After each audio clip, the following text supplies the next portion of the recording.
Why is it hard to get invested in the TNA product? I have been watching TNA since 2003, but nowadays it is mainly out of habit. With the current wrestling landscape being dominated by WWE and AEW, I believe there is still room for another company, or more, to find their own audience. I feel the same way about wrestling YouTube channels, which is why I started mine. Recently, there has been an increased interest in JCW and CMLL, but there seems to be little positive buzz around TNA. Recent headlines have been negative, such as Santana losing at Slammiversary in his home market, winning the title at Bound for Glory, only to immediately lose it, and the first episode of Impact on AMC being a letdown of a show. A common criticism is that TNA does not have its own identity, especially after the WWE NXT partnership, but what does that mean? Here are 5 things I would like to see started in 2026 to really establish what TNA wrestling really is. 1. By addressing the roster turnover. As mentioned in the last video, whenever someone gets over in TNA, such as Jordynne Grace and Joe Hendry, it seems as if it will only be a matter of time until they are scooped up by WWE or AEW. TNA also has a habit of using local wrestlers for a set of tapings and then not featuring them again, providing little reason for fans to care. Having a core of about 15 wrestlers should help establish its identity. 2. Level up Bound for Glory. WrestleMania is the biggest wrestling show of the year, and it feels like a culmination of everything that has happened in the year. With the high roster turnover and inconsistencies in who we see on television, it is difficult for fans to follow wrestlers' stories. They have done a good job building up Mike Santana, but what about others? Steve Macklin, Mance Warner, Sinner and Saint. These are talent that I sometimes forget are even on the roster. TNA used to do the Bound for Glory series, similar to the G1 Climax.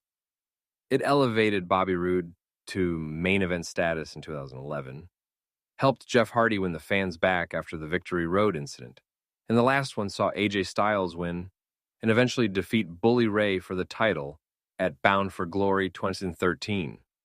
Imagine the next winner adding their name to this list. This would also make the matches on TNA Impact more meaningful and help get fans invested in the main event of their biggest show of the year, if the story is told well enough.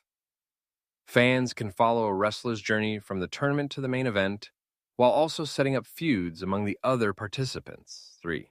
Featured matches. Every year we know that in January we will get the Royal Rumble, we will get Money in the Bank in June, and War Games in November. When is the next Ultimate X match? When was the last one?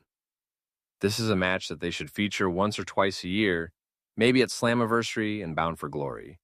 That will look good in short-form social media videos to gain new fans while also building to it on TV, enticing fans to buy a ticket to see it in person. The same can hold true for the Lethal Lockdown, as it is similar to War Games, but different enough with the weapons hanging from the roof. The Super X Cup tournament, which can help launch a wrestler's career, and the World X Cup, which can be a special annual event. I was a fan of the open fight night concept and think that would be a good event to build to on television, especially if a heel has been ducking a babyface. While I like the King of the Mountain match, I understand it is not everyone's favorite and would not recommend they bring it back. Promoting their wrestlers. When Slammiversary came to New York in the summer of 2025, many wrestlers did appearances at local sports and comic book stores. TNA did not promote these on television, which I think was a waste. I am sure there are financial reasons as to why this did not happen, but why not drive more fans to go support your talent and make it seem like TNA wrestling is taking over the town for the weekend? That is the vibe we get with WrestleMania.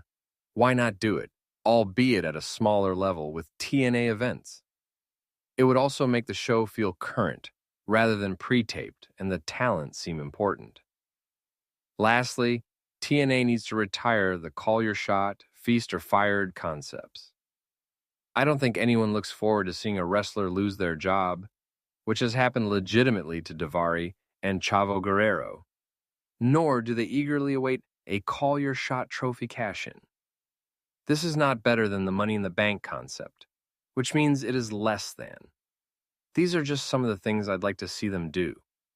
If you have any other ideas, or disagree with anything on this list, please comment below.